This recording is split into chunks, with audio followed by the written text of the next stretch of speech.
The first thing my boss told me when I started working the night shift at the Tides End Motel was that the previous clerk had been found dead in the woods with his eyes turned completely white.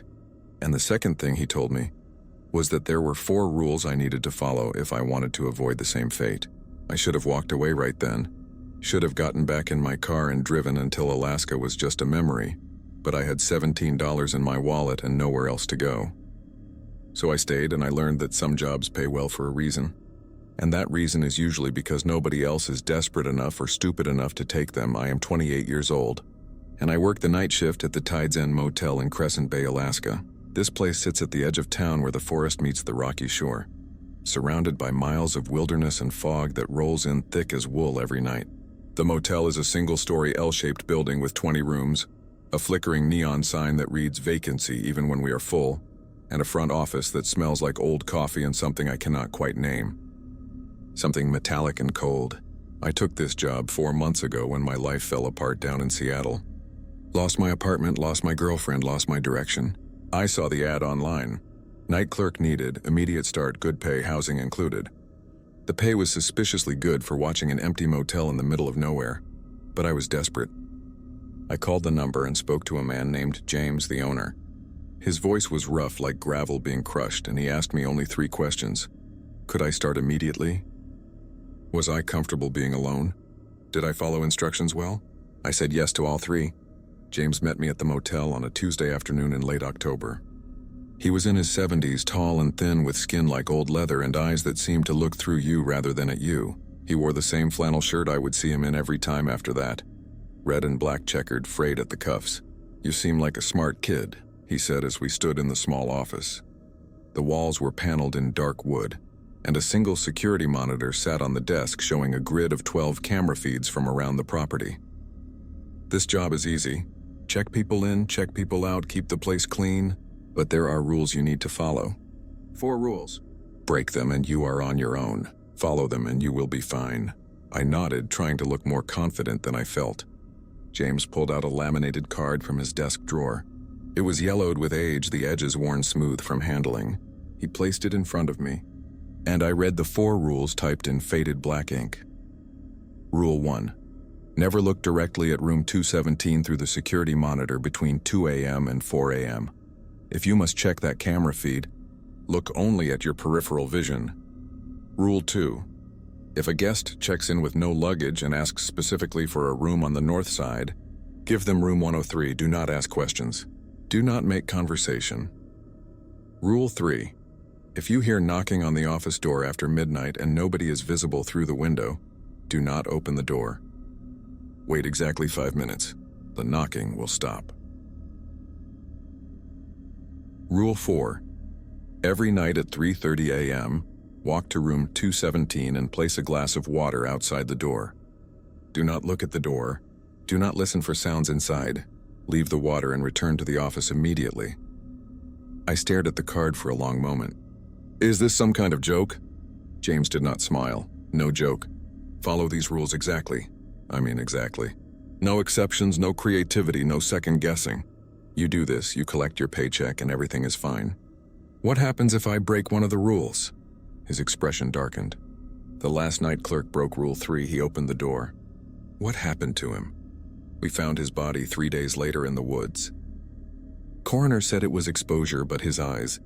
James paused, and for the first time I saw something that might have been fear flicker across his face. His eyes were still open, and they were completely white. No pupils, no iris, just white. I felt my stomach turn.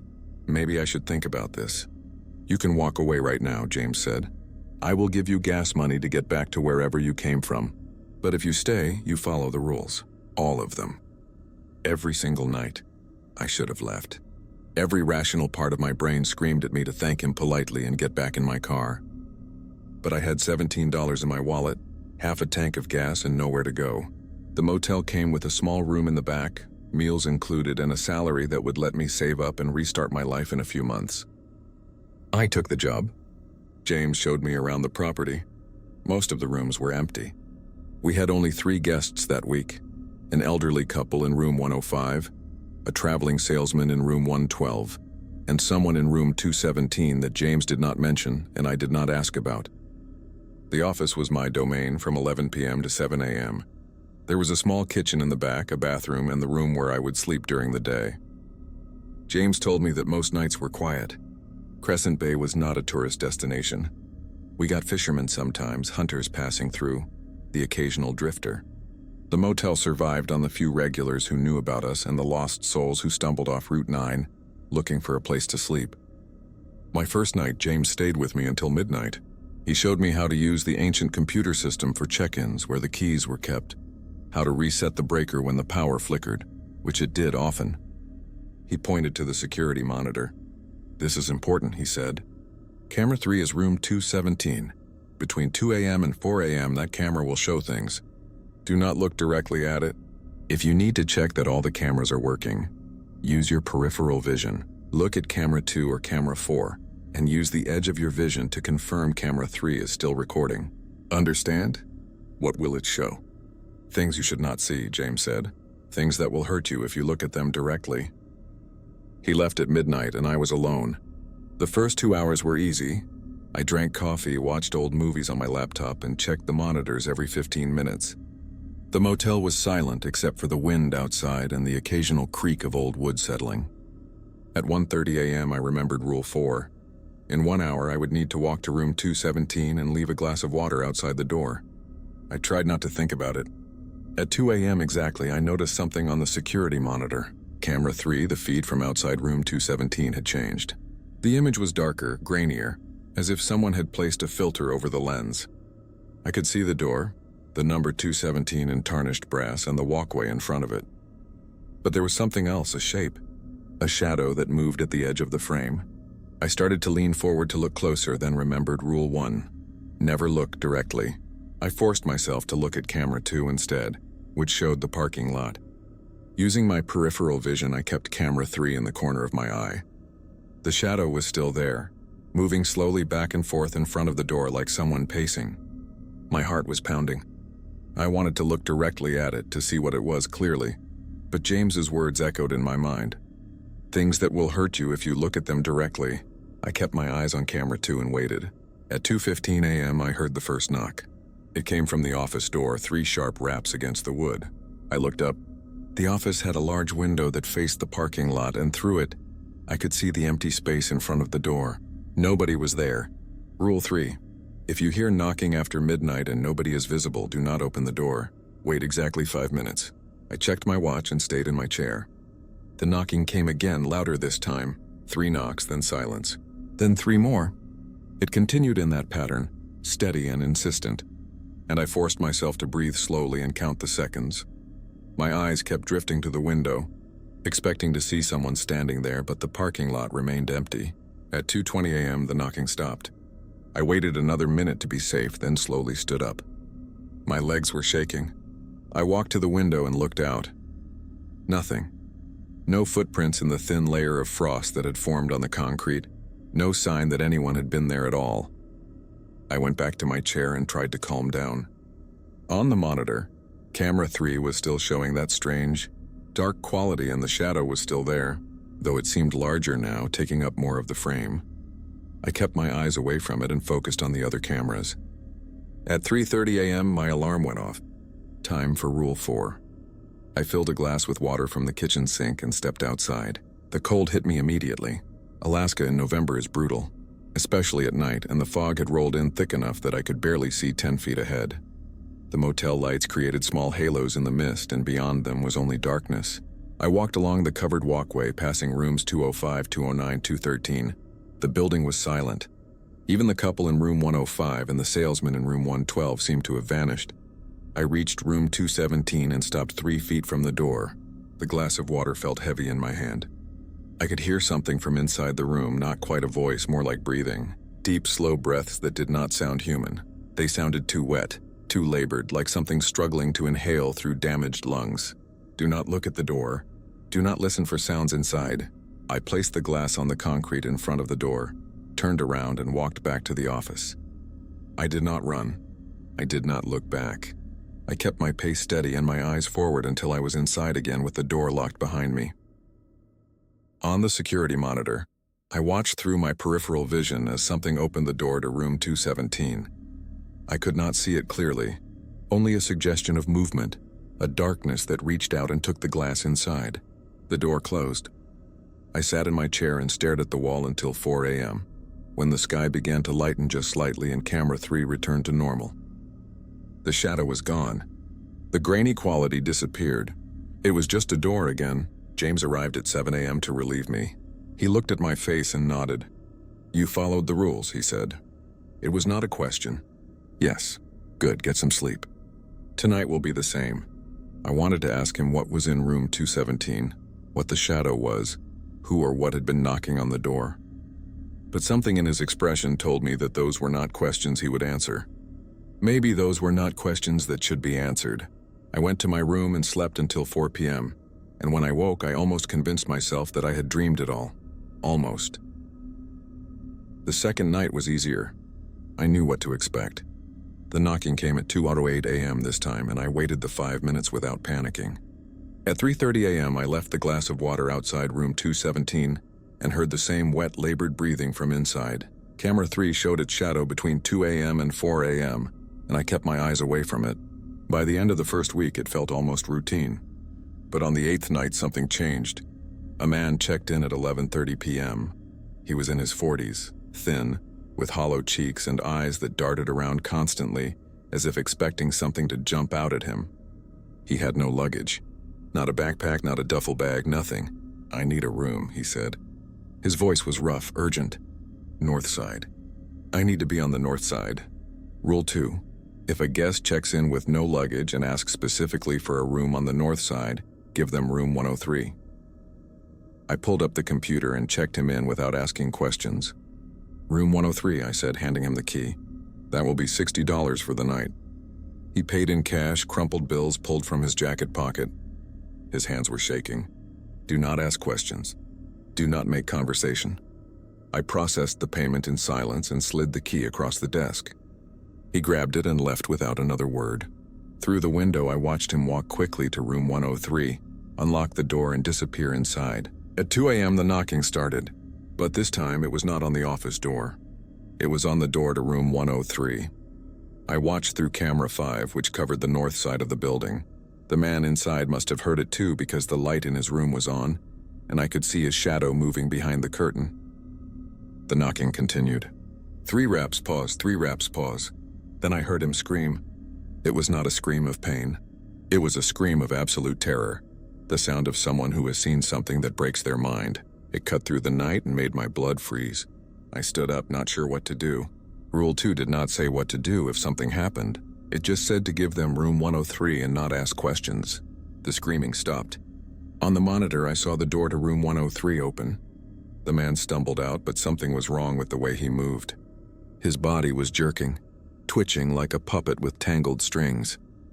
He looked directly at camera 5, and even through the grainy feed, I could see that his eyes were wrong. They were too wide, too dark, as if someone had scooped out everything human and replaced it with emptiness. He walked toward the office. I backed away from the door. Every instinct told me to run, to lock myself in the back room, to call someone for help. But I remembered Rule 3. If there is knocking and nobody is visible through the window, do not open the door. But what if someone was visible? The man reached the office. I could see him clearly now through the window. His face was pale, his mouth hanging open, and those terrible empty eyes stared at me. He raised his hand and knocked. 3 times. I could see him. Rule 3 only applied if nobody was visible. He knocked again. "Help me," he said, and his voice sounded distant, hollow, like it was coming from the bottom of a well. "Please help me." My hand was on the door handle. Every human instinct told me to open it, to help someone who was clearly in distress. But something else, some deeper survival instinct, told me to wait. I looked at his eyes again. They were completely black now. No white, no iris, just 2 pools of darkness that seemed to absorb the light around them.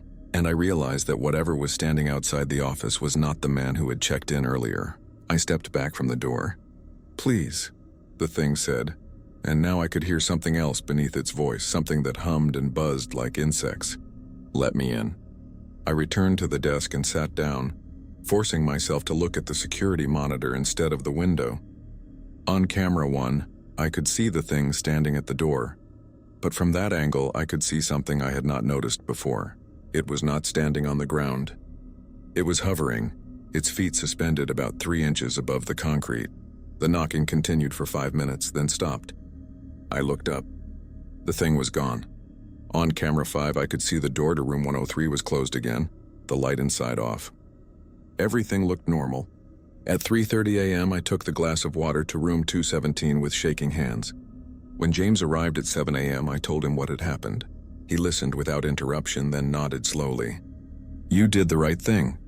That was not the man anymore. "What was it?" "Something that wears people," James said. "Crescent Bay is old. Older than the town, older than the maps that show it. There are things here that have always been here, and some of them are hungry. They look for ways in. Room 103 is on the north side for a reason. It is a trap. We give them that room and whatever happens, happens. It is not kind, but it keeps the rest of the motel safe." "What happened to him?" "The real him?" James shrugged. "Gone, used up. The thing that was wearing him will leave eventually, looking for someone else. It is the way it works. We just let it happen?" "We survived," James said, and there was steel in his voice. "This motel has been here for 60 years. I have owned it for 30. Every owner before me learned the same rules, followed the same patterns. You want to play hero, you end up like Mike." "Who is Mike?" "The clerk before you. He tried to save someone from room 103. We found him a week later. What was left of him?" James leaned forward. "I am not a cruel man, but I am a realistic one. You follow the rules, you survive. You break them, you do not. It is that simple." I wanted to argue, to say that we should call the police, that there had to be another way. But I looked at James's face, at the lines carved deep by years of witnessing things that should not be, and I knew there was no point. "Get some sleep," he said. "Tonight will be your night off. I will cover the shift. You deserve a break." I slept poorly that day, dreaming of empty eyes and knocking that never stopped. I took 3 nights off after that. James covered the shifts, and I spent the time in my room trying to decide if I should leave. I could pack my things, get in my car, and drive until Crescent Bay was just a memory. I had saved enough money for a deposit on an apartment somewhere else, somewhere normal. But where would I go? Back to Seattle, where I had nothing? To another town where I would still be broke and directionless, just without the rules to follow? And there was something else, something I did not want to admit to myself. Part of me was curious. Part of me wanted to understand what room 217 really was. What the shadow on camera 3 meant. What lived in this place that required such specific and strange rules to keep at bay. On the 4th night, I returned to work. James looked relieved when I walked into the office at 11 p.m. "Good to have you back," he said. "We have a new guest. Checked in this afternoon. Room 109, nice young couple here for hiking. Normal people." "Normal people come to Crescent Bay for hiking?" James smiled slightly. "Sometimes. The fog keeps most away, but some think it is beautiful. Mysterious." He showed me the guest log. The couple had signed in as Tyler and Sarah Brennan from Oregon. Their handwriting was neat, ordinary. They had a reservation for 3 nights. "Just follow the rules," James said as he prepared to leave. "Same as always." The night started quietly. At midnight, I checked the cameras. The Brennans were in their room, lights on, probably settling in for the night. The rest of the motel was dark except for room 217, which always seemed to emit a kind of darkness that was deeper than the absence of light. At 1:30 a.m., I heard a car pull into the parking lot. I looked up at the monitor. An old pickup truck, rusted and battered, parked near the office. A man got out, and even from the grainy camera feed, I could tell something was wrong with him. He moved too slowly, too deliberately, and he stood in the parking lot for a long moment, just staring at the office window. He walked to the door and knocked. I checked the clock. 1:37 a.m., too early for Rule 3 to apply, and he was visible through the window, which meant it was not the same situation as the thing from room 103. He knocked again. I approached the door carefully and spoke through the glass. "We are full for the night. I can give you directions to another motel down the highway." The man stared at me. His face was weathered, lined with age and exhaustion. His eyes were bloodshot but human, normal. "I do not need a room," he said. His voice was deep, tired. "I need to talk to you." "About what?" "About the rules." My blood went cold. "I do not know what you are talking about." Yes, you do. He placed his hand on the glass. My name is Nick. I worked here 11 years ago. Night shift, just like you. I followed the rules for 6 months, then I got curious. I broke rule 1. I should have walked away.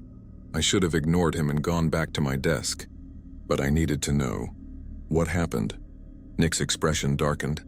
I looked directly at camera 3 during the forbidden hours. I saw what was in the shadow, and once you see it, really see it, it sees you too. It knows you. What is it? I cannot explain it in a way that would make sense. It is not a ghost. It is not a demon. It is something older, something that exists between spaces. Room 217 is a door, and between 2 a.m. and 4 a.m. that door opens just slightly. The shadow is what waits on the other side. Why are you telling me this? Because it has been watching you, Nick said. I can see it on you, the mark. You have been following the rules, but it is curious about you. They always get curious about the ones who follow the rules perfectly, the ones who are obedient. I do not see any mark, not a physical mark, but I can see it because I have been marked too. Look, I do not have much time. It followed me here and it will not let me stay long. You need to understand something. The rules are not protection. They are a cage. You follow them and you are safe, but you are trapped. You break them and you are free, but you are hunted. What do you want from me? Nick leaned closer to the glass. When I looked at camera 3, I saw the truth. Room 217 is not the only door. The entire motel is built on top of something. There are doors in every room invisible to normal sight. Between 2 a.m. and 4 a.m. they open. The guests never know because they are asleep, or because they are not sensitive to it. But the things that come through, they are always here, always watching. That is insane, is it? Nick smiled, but there was no humor in it. You have been here long enough. You have seen things. You know I am telling the truth. I wanted to deny it, but I could not. Why do we leave the water outside room 217? It is an offering. The thing in room 217 is old and powerful, older than the others. The water keeps it satisfied, keeps it from leaving the room. If you stop leaving the water, it will come out. And if it comes out, nothing will stop it. Not the rules, not James, not anything. So what do I do? You can keep following the rules and hope it loses interest in you. Or you can leave. Walk away tonight and do not look back. But if you stay too long, if you see too much, you will end up like me. I cannot sleep anymore. I cannot go more than a few days without thinking about what I saw. It is in my dreams. It is in my peripheral vision. I see it everywhere. Nick stepped back from the door. Behind him, I saw something move in the fog. A shape, tall and wrong, with limbs that bent at angles that defied anatomy. It is here, Nick whispered. I have to go. Remember what I said. He ran to his truck and drove away, tires screeching on the wet pavement. The shape in the fog stood there for a moment longer, then dissolved back into the darkness. I locked the door and returned to my desk, my hands shaking. At 2 a.m., I kept my eyes firmly away from camera 3. At 2:47 a.m., the door to room 109 opened, and I watched on the monitor as Tyler Brennan stepped outside wearing only pajama pants. He walked slowly, barefoot on the cold concrete toward room 217. No. I grabbed my jacket and rushed outside. The cold hit me like a wall and the fog was so thick I could barely see. I ran toward the north side of the building and found Tyler standing in front of room 217, his hand raised as if about to knock. Tyler, I shouted, stop! He did not turn around. His eyes were closed and I realized he was sleepwalking. I grabbed his arm and pulled him away from the door. He woke up instantly, gasping and confused. Where am I? You were sleepwalking, I said, guiding him away from room 217. Come on, let us get you back to your room. I never sleepwalk, he said, but he let me lead him back to room 109. His wife was at the door, worried. Is he okay? She asked. Just sleepwalking. Make sure your door's locked. Sometimes the cold air can trigger it. I waited until they were safely inside, then returned to the office. On camera 3, I could see something standing outside room 217. Not the shadow, but something more solid. A figure tall and impossibly thin with arms that hung down to its knees. It was looking at the camera, looking at me. I forced my eyes away and did not look at camera 3 for the rest of the night. James was furious when I told him what happened. You went outside during the forbidden hours? He demanded. You approached room 217? Tyler was about to knock on the door. What was I supposed to do? Let him knock. James slammed his hand on the desk. You do not interfere. You do not play hero. That is not your job. So I should have let him wake up whatever is in there? It would not have been your problem anymore. It would have been his. That is evil.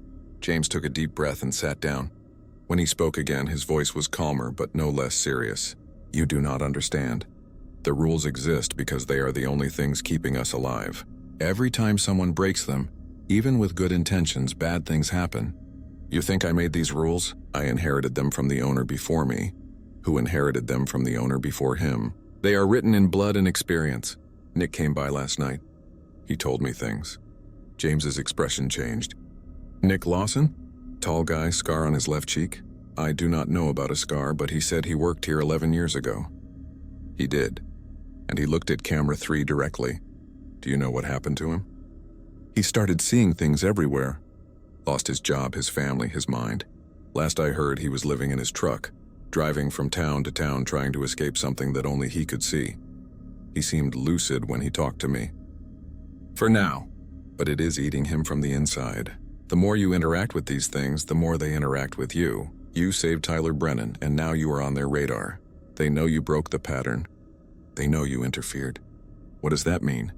It means you need to be extra careful. Follow the rules exactly.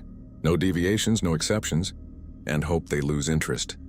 James left, and I tried to sleep, but Nick's words kept echoing in my mind. The rules are not protection. They are a cage. That night I was more careful than ever. I kept my eyes away from camera 3. I did not answer the knocking at 2:13 a.m. At 3:30 a.m., I left the glass of water outside room 217, and when I heard the breathing from inside, I walked away without hesitation.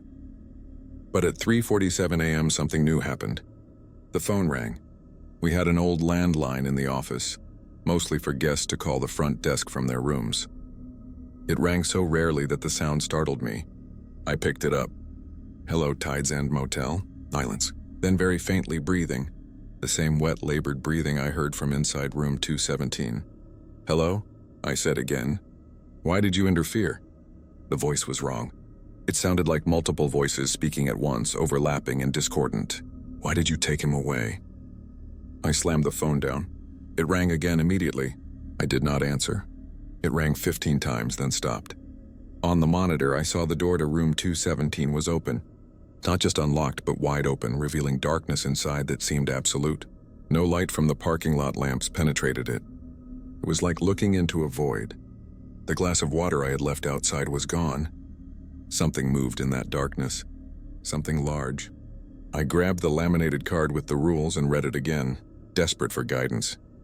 But there was nothing about what to do if room 217 opened on its own. Nothing about phone calls. The rules had not prepared me for this. At 4 a.m., the darkness receded. The door to room 217 swung closed on its own, and camera 3 returned to normal. But I knew something had changed. The boundaries were breaking down. When James arrived at 7 a.m., I told him everything. He listened in silence, then walked to room 217. I watched from the office as he used his master key to open the door and step inside. He was only in there for 30 seconds, but when he came out, his face was pale. He returned to the office and locked the door behind him. It is getting stronger, he said. The room. Whatever is in there. I have never seen it this active. What do we do? There is a 5th rule, James said quietly. A rule I did not tell you because I hoped you would never need to know it. But I think we are past that point now. He pulled out a folded piece of paper from his wallet. It was old. The creases worn soft from years of folding and unfolding. He handed it to me. I read it. Rule 5. If room 217 opens on its own and will not close, you must enter the room and close the door from the inside. Once inside, turn off the light and count to 100. Do not open your eyes. When you reach 100, the door will unlock. Leave immediately and do not look back. You have to be kidding. I wish I was, James said. I have only had to use it once 20 years ago. I still have nightmares about what I heard in that darkness while I counted. What did you hear? Everything. Every scream, every death, every moment of suffering that has ever occurred in this place. It is not just a room. It is a repository, a storage place for pain and fear. That is what gives it power. Why do not we just seal it up? Board up the door, brick it closed? We tried that in the 70s. The previous owner sealed the door with concrete. 3 days later, the entire motel started shaking. Walls cracked, pipes burst, and the door exploded outward, throwing chunks of concrete across the parking lot. The thing inside needs to breathe. It needs the water, needs the acknowledgement. Take that away and it will tear this place apart. I stared at the paper in my hand. So I might have to do this? Go into room 217? If the door does not close on its own tonight, yes. I am too old. My heart could not take it. But you are young, strong. You can do this. And if I refuse? James met my eyes. Then the thing in room 217 will come out and we will all die. You, me, the Brennans, anyone else who happens to be here. It will feed until there is nothing left. I wanted to quit right then. I wanted to walk away from this nightmare and never look back. But I thought about the Brennans, sleeping peacefully in room 109, unaware of the horror that surrounded them. I thought about the other guests who would come, innocent people who would check into the Tides End Motel looking for a place to rest. I will do it, I said. If the door opens again, I will go in. James nodded slowly. Then pray it does not come to that. That day I could not sleep. I lay in my bed staring at the ceiling, imagining what it would be like to stand in room 217 with the lights off, counting to 100 while something unknown moved around me in the darkness. At 10 p.m. I got up and prepared for my shift. I made strong coffee, checked my phone to make sure it was fully charged, and stood in front of the mirror trying to convince myself that I was brave enough to do this. I was not, but I would do it anyway. James was waiting in the office when I arrived at 11 p.m. He looked like he had not slept either. We have 2 new guests, he said. Couple in room 114, Hunter in room 121. The Brennans checked out this morning. I recommended they try a different motel for the rest of their trip. Did they ask why? No. They just said they both had terrible nightmares last night and wanted a change of scenery. James stayed until midnight, then left me with a final piece of advice. If you have to enter room 217, remember the rule exactly. Turn off the light, close your eyes, count to 100. Do not deviate. Do not stop counting. And whatever you hear, whatever you feel, do not open your eyes. Got it. And if something goes wrong, if you do not make it out? He paused. Well, thank you for trying. He left and I was alone with the rules in the night. The first hour passed normally. I checked the cameras, drank coffee, and tried not to think about what might happen at 2 a.m. The couple in room 114 had their lights off by midnight. The hunter in room 121 was still awake, the blue glow of a television visible through his curtains. At 1:45 a.m. his light went off too. The motel was silent except for the wind and the distant sound of waves crashing against the rocky shore. Crescent Bay was built where the forest met the sea, and on quiet nights you could hear both. The rustle of trees and the endless rhythm of water against stone. At 2 a.m. exactly, I checked the security monitor. Camera 3 had changed. The image was darker, grainier, and the shadow was there again, larger than before. It took up almost half the frame now, a mass of darkness that seemed to pulse and breathe. I kept my eyes on camera 2, using only my peripheral vision to confirm what I already knew. Room 217 was active. At 2:09 a.m. the knocking started, not on the office door this time, but on every door. I watched the monitors in horror as something moved from room to room, knocking 3 times on each door before moving to the next. Room 103, room 105, room 109, room 114. The couple in room 114 turned on their light. Through the camera, I saw them get out of bed and go to the door. "Do not open it," I whispered, even though they could not hear me. "Please do not open it." The woman looked through the peephole, then said something to her husband. They did not open the door. After a moment, they returned to bed, though their light stayed on. The knocking continued. Room 121, room 201, room 205. Then it stopped. I checked all the cameras. Nothing was moving. The parking lot was empty, the walkways deserted. But I could feel something had changed. The air felt heavier, charged with electricity that made my skin prickle. At 2:34 a.m. the phone rang. I did not want to answer it, but something compelled me to pick it up. "Hello? You should not have interfered." It was the same voice from the previous night, multiple voices speaking as one. "You took him away. Now there is a debt. I do not owe you anything. Everyone who works here owes us. You breathe our air. You walk our halls. You exist in our space. The rules are the payment, but you broke the pattern. You changed what should have been. I saved someone's life. You prevented a feeding. Now we are hungry. The line went dead. On the monitor, I watched as the door to room 217 slowly swung open. The darkness inside was absolute, deeper than any shadow should be. And from that darkness, something began to emerge. It was tall, so tall that it had to bend to fit through the doorway. Its body was thin and elongated, with limbs that seemed to have too many joints. Its head was wrong, shaped like a human skull but stretched vertically with eye sockets that were empty voids. As it stepped fully outside, I realized it was not walking.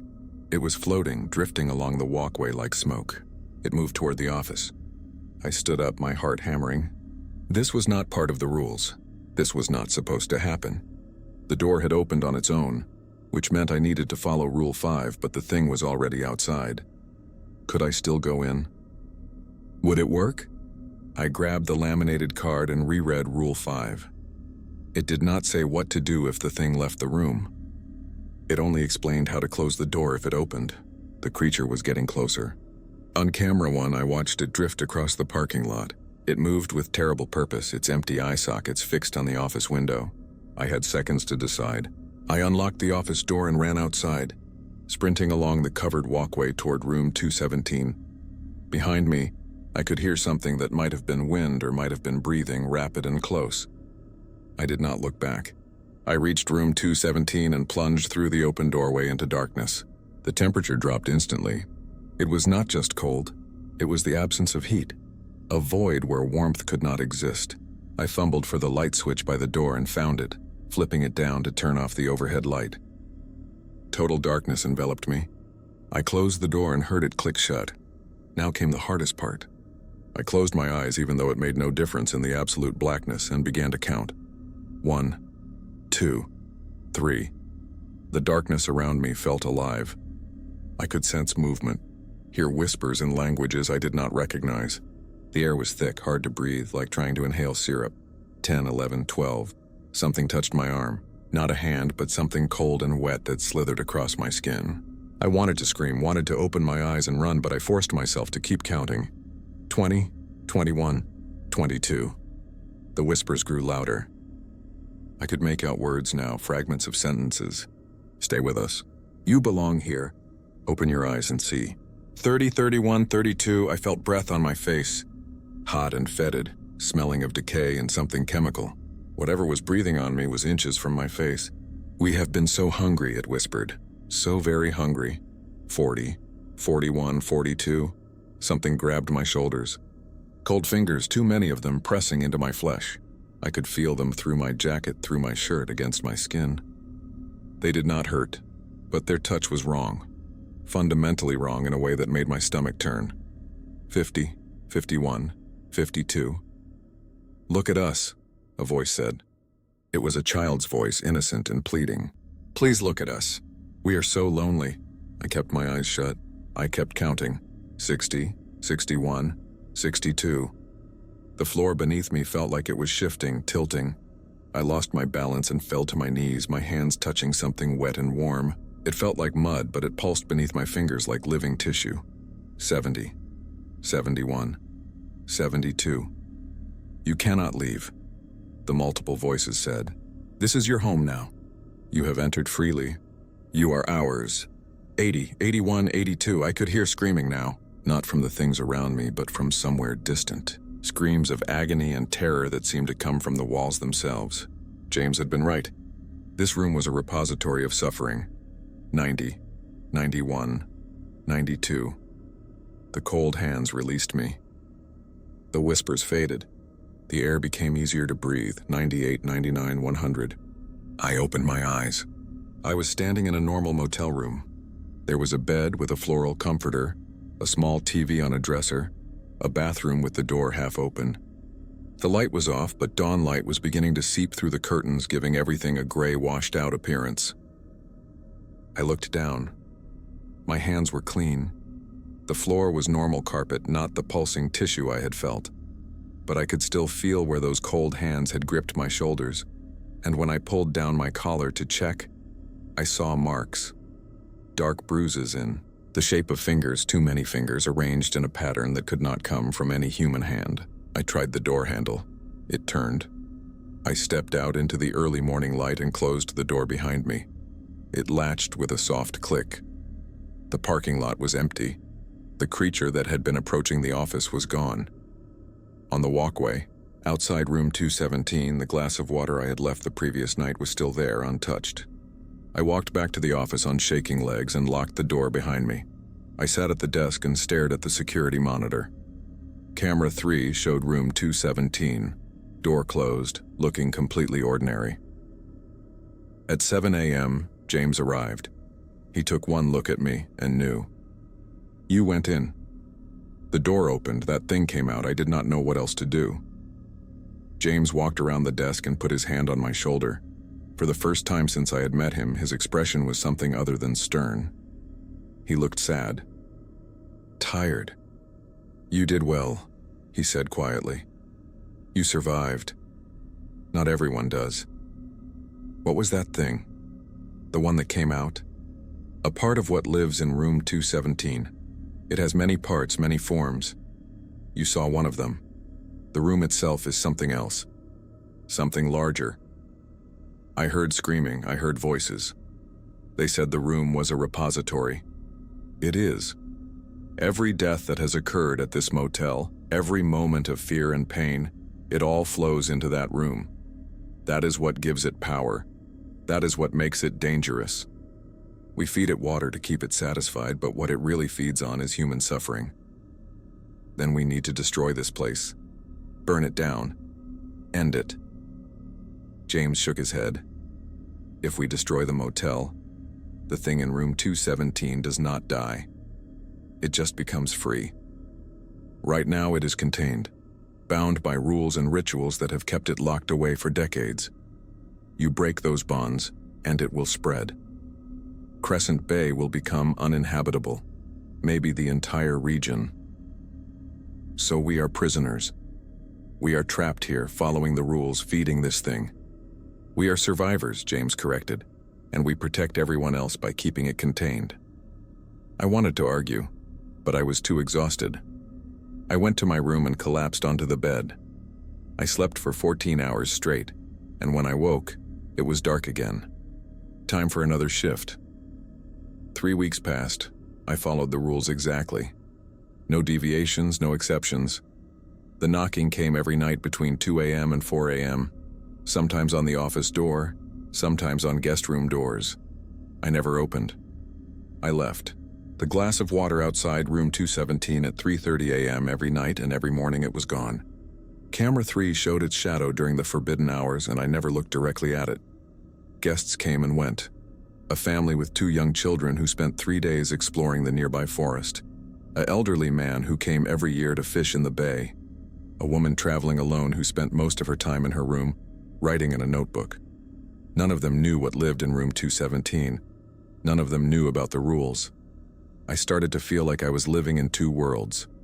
During the day, when I slept, I dreamed of normal things. My old life in Seattle, my ex-girlfriend, my friends. But at night, during my shift, I existed in a darker world where the rules were law, and the motel was a cage keeping something terrible contained. The bruises on my shoulders from the cold, hands faded, but I could still feel them sometimes. Phantom touches in the middle of the night. On the 23rd day, James called me into his office during the afternoon. It was unusual for him to want to speak during my sleeping hours, but his voice on the phone had been urgent. "We have a problem," he said when I arrived. "I got a call from a man named Michael Torres. He is a paranormal investigator, and he wants to stay at the motel. Specifically, he wants to stay in room 217. My blood went cold. "You told him no, right?" "I tried, but he has been doing research. He knows the room has a history. He knows things happen here. He says he is writing a book about haunted locations in Alaska, and room 217 is his final chapter. James, you cannot let him stay there. You know what will happen." "I know. But if I refuse too strongly, if I make it too obvious that something is wrong, he will get suspicious. He might bring cameras, might bring a whole team. Right now, he just thinks it is a normal haunted room. If we make it a bigger deal, he will dig deeper." "So what do we do?" James leaned back in his chair. "We let him stay. but not in room 217. We tell him that room is permanently under renovation. We put him in room 215 right next door. Let him do his investigation, find nothing interesting, and leave. What if he insists? Then we refund his money and tell him to leave. I would rather lose one guest than have him discover the truth. Michael Torres arrived that evening at 8 p.m. He was in his mid-30s, wearing a heavy jacket and carrying 2 bags of equipment. He had the eager, excited expression of someone who thought they were about to witness something extraordinary. "This place has such a fascinating history," he said as James checked him into room 215. "The reports I have found online mention cold spots, strange sounds, objects moving on their own, and room 217 specifically has been mentioned in 3 separate paranormal forums." "You cannot believe everything you read online," James said, his tone carefully neutral. "This is just an old motel. Things creak. The wind makes noise. Nothing supernatural about it." "That is what they all say," Michael said with a grin. "Do not worry. I am just here to observe. I will not cause any trouble." After James left for the night and my shift began, Michelle came to the office window at 10:30 p.m. "Hey, I know this is unusual," he said, "but is there any way I could switch to room 217? I am happy to pay extra. I just really want to experience that specific room." "Sorry," I said. "That room is being renovated. Electrical problems. It is not safe to stay in right now." "I do not mind a few electrical problems. It is a liability issue. If something happened to you, the motel could be sued. I am sure you understand." He looked disappointed but nodded. "All right. But if the opportunity opens up, please let me know. I am here for 3 nights." He returned to his room, and I watched on the monitors as he set up equipment. He had 2 cameras, an audio recorder, and something that looked like an EMF detector. He positioned one camera facing the door, another facing the wall that separated room 215 from room 217. This was going to be a long night. At midnight, Mikkel was still awake, sitting on his bed and monitoring his equipment. I could see the glow of his laptop screen through the window. At 1:45 a.m., I noticed something on camera 3. The shadow was appearing early tonight, forming and solidifying even though it was not yet 2 a.m., and it was not staying in front of room 217. It was moving along the walkway, drifting toward room 215. No. I watched helplessly as the shadow reached Michael's room. On camera 6, I could see it press against his door like smoke seeping through cracks. Inside room 215, Michael jumped up from his bed. His EMF detector was going crazy, the lights flashing rapidly. He grabbed his camera and pointed it at the wall separating him from room 217. I could not hear what he was saying, but I could see his expression change from excitement to confusion to fear. He ran to his door and threw it open, stepping outside with his camera. He was filming the walkway, panning slowly from one end to the other. The shadow was gone now, withdrawn back to room 217, but I knew he had felt something, sensed something. He walked toward room 217 and stood in front of the door. I grabbed my jacket and ran outside. "Michael!" I shouted. "Step away from that door." He turned to look at me, his face pale. "There is something in there. I felt it through the wall. This is not just a haunted room. This is something else. Something active and aware. You need to go back to your room. I need to see inside just for a minute. I will pay whatever you want. It is not about money. That room is dangerous." "How do you know?" He stepped closer to me. "You have experienced something, have you not? You work here. You have seen things." I could not answer. Every word felt like a trap. "Let me in," he said. "Just for 5 minutes. I will get my readings, take some photos, and leave. That is all I want." "No." He stared at me for a long moment, then pulled out his phone. "Then I am calling the police. I have been researching this place for months. I know that 7 people have died at this motel over the past 30 years. 7 people. And every single death was ruled accidental or natural causes, but they all occurred in or near room 217. That is not a coincidence. Put the phone away, Michel. Then let me in." I should have refused. I should have let him call the police and deal with the consequences, but I was tired. I was scared, and part of me, a dark part that I did not want to acknowledge, was curious about what would happen if someone with equipment, someone who could document what occurred, entered room 217. 5 minutes, I said. That is all. And you follow my instructions exactly or I drag you out myself. His eyes lit up. Yes, absolutely, thank you. I went to the office and grabbed the master key. When I returned, Mikkel was already setting up a camera on a tripod in the walkway, aimed at the door. No recording equipment inside, I said. You can bring your EMF detector and a flashlight. Nothing else. But those are my conditions. Take them or leave them. He hesitated, then nodded. He grabbed his EMF detector and a small flashlight from his room and met me at the door to room 217. I unlocked it and pushed it open. The room looked normal. Bed, dresser, TV, bathroom, everything clean and ordinary. But the temperature inside was noticeably colder than outside, and the air had that same thick quality I had felt when I entered the room 3 weeks ago. Mikhail stepped inside, his EMF detector immediately spiking. Oh my God, he whispered. The readings are off the charts. Stay close to the door, I said, standing in the doorway, and do not touch anything. He moved slowly into the room, sweeping the detector back and forth. The device was going crazy, its lights flashing in rapid patterns. He aimed his flashlight at the walls, the ceiling, the bathroom. There is something here, he said, his voice shaking with excitement and fear. Something intelligent. I can feel it watching us. We need to leave now. Just 1 more minute. I need to... The door slammed shut behind me. I was inside room 217 with Mikkel, and the door had closed on its own. I grabbed the handle and turned it. Locked. I pulled harder, throwing my weight against it, but it would not budge. Open the door, I shouted, pounding on it. Michael was backing away from the wall, his detector held out in front of him like a weapon. Something is coming out of the wall, he said. I can see it. Oh God, I can see it. I turned and saw what he was seeing. The wall between the room and the outside world was becoming transparent, as if it was fading from existence. And beyond it, I could see the true nature of room 217. It was not a room at all. It was a throat. We were standing inside something vast and alive. Something that had been disguised as a motel room but was actually an entrance to somewhere else. The walls were not wood and plaster. They were flesh, pulsing and breathing. The carpet beneath our feet was moving, undulating like a slow wave. From the darkness beyond the transparent wall, shapes began to emerge. Dozens of them, maybe hundreds. The shadows I had seen on camera 3, but now I could see them clearly. They were people, or they had been people once. Now they were hollow things, empty shells that moved with jerky, puppet-like motions. We need to get out, I said, my voice barely above a whisper. We need to get out right now. Mikkel was not listening.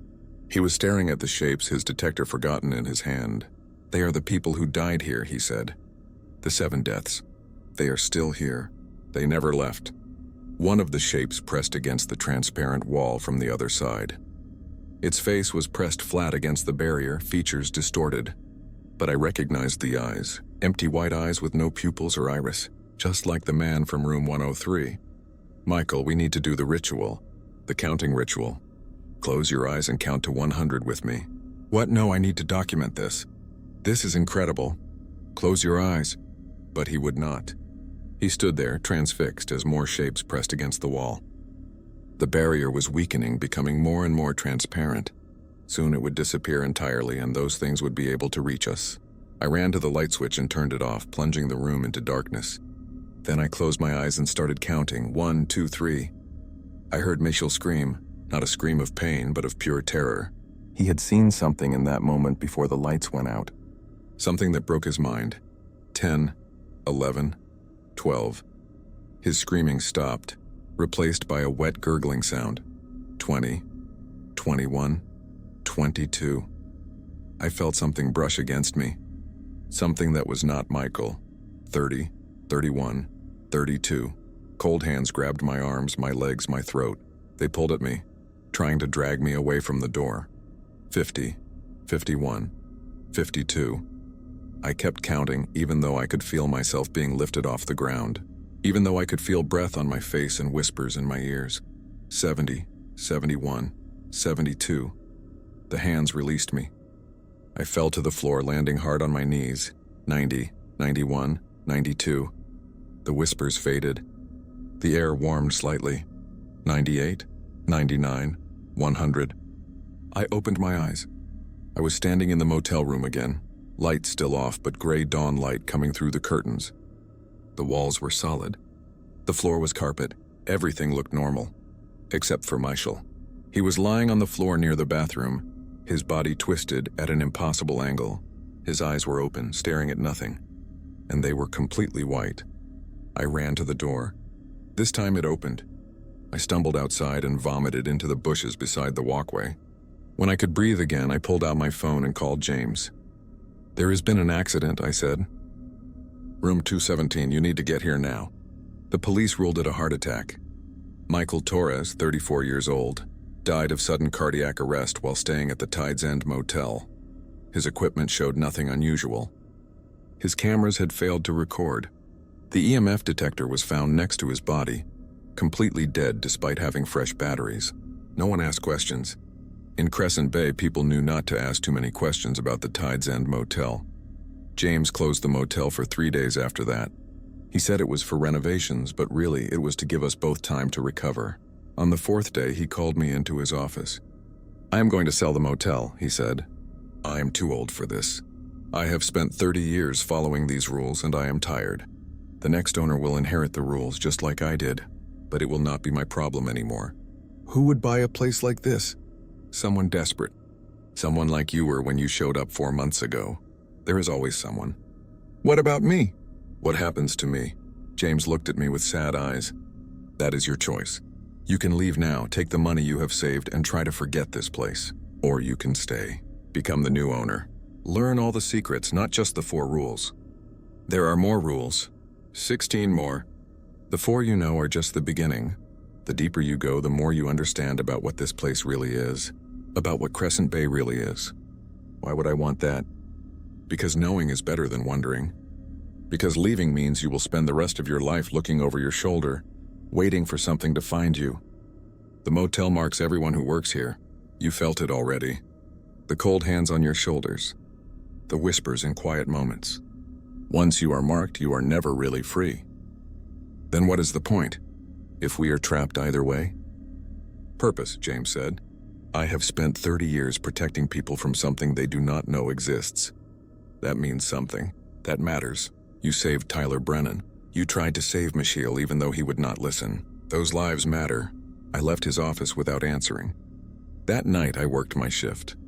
The knocking came at 2:19 a.m. I did not open the door.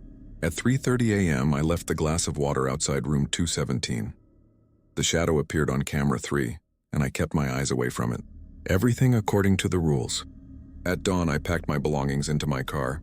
I had enough money saved to rent an apartment in Anchorage. Maybe find a normal job. A normal life. I could leave Crescent Bay behind and never look back.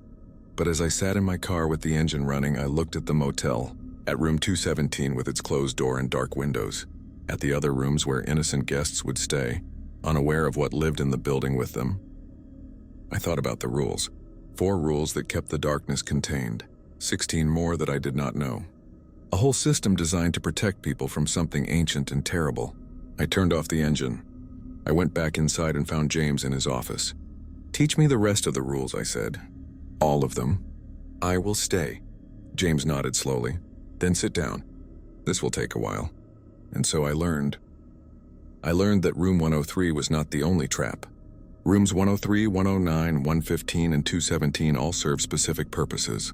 I learned about the feeding schedule, about the things that lived in the walls, about the pact that had been made decades ago to keep the motel standing. I learned that Crescent Bay itself was built on something old, that the entire town existed as a buffer zone between the normal world and whatever lay beneath it. The motel was just one piece of a larger system, a network of locations and rituals that kept the darkness confined. And I learned that once you knew the truth, you could never leave. Not really. The knowledge bound you to this place as surely as any chain. 6 months later, James transferred ownership of the Tides End Motel to me. He moved to Florida, somewhere warm and far from Alaska. We talked on the phone once 2 weeks after he left. "Do you regret staying?" he asked. I thought about it. I thought about the guests I had protected, the disasters I had prevented by following the rules. I thought about the weight of knowledge and responsibility. No, I said. I do not regret it. Good, then you will be fine. Just remember the rules. All of them. And find someone to replace you eventually. Everyone needs to retire someday. That was the last time I spoke to James. I still work the night shift at the Tides End Motel. I follow the rules. All 20 of them now. I have learned to live with the cold spots and the whispers, with the knocking that comes every night between 2 a.m. and 4 a.m., with the shadow on camera 3 that I never look at directly. Sometimes when I take the glass of water to room 217 at 3:30 a.m., I wonder what would happen if I just opened that door during the day.